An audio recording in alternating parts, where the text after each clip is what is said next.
If I'm a salesperson and we took out these 55 clients to a big dinner in Boston, and they haven't responded the first time, they maybe haven't responded the second time, at what point do you give up? At what point do I feel guilty about pestering them? Or do I just keep on persistently calling and contacting? Well, that's an interesting question, and it's really hard to pin down now. I remember my favorite story in this goes back many years when I wanted to talk to a guy in England, and he was not responding to me. And I left him a couple of voicemails. I had sent him actually a letter by post, but I finally sent him a fax. And the fax said, Jeff, do you hate me? Do you just not have time for this? Or do you just, and I had 3 boxes. And he checked the box that said, I just don't have time for this. And he, in pen, he faxed this back to me. It was the funniest thing, a fax machine. And he wrote in pen, I was in Aruba, and after that I had to go here, and my wife's mother has been in the hospital, and I really feel bad. But we have to talk, and we really do have to talk. So I'm wondering if it's any chance we could talk on Thursday. And he writes all this in this little tiny pen stuff and faxes it back to me. And I had decided that this guy thought I was worthless.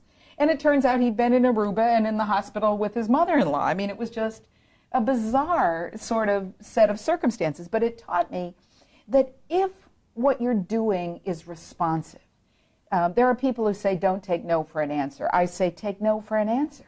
If a person says no, you say, understand the answer is no, Pat. I'm just curious about why this isn't at the top of your list. And I'm usually closing up my notebook and putting my pen away as I say that because I want him to know I'm leaving.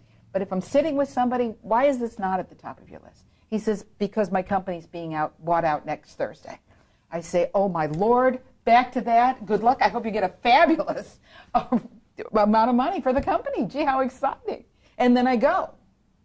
Okay? Because it's not always at the top of their list. And it's all right. And you better believe that that guy next week will get a note saying, I didn't read about it yet. Is it gone? Is it sold? Because that's the way I keep in touch with people. And keep relationships. And keep relationships.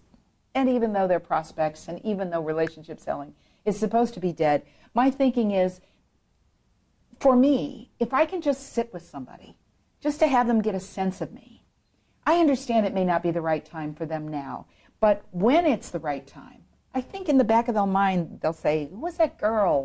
What's her name? Big smile, little chubby. What was her name? And they'll figure it out.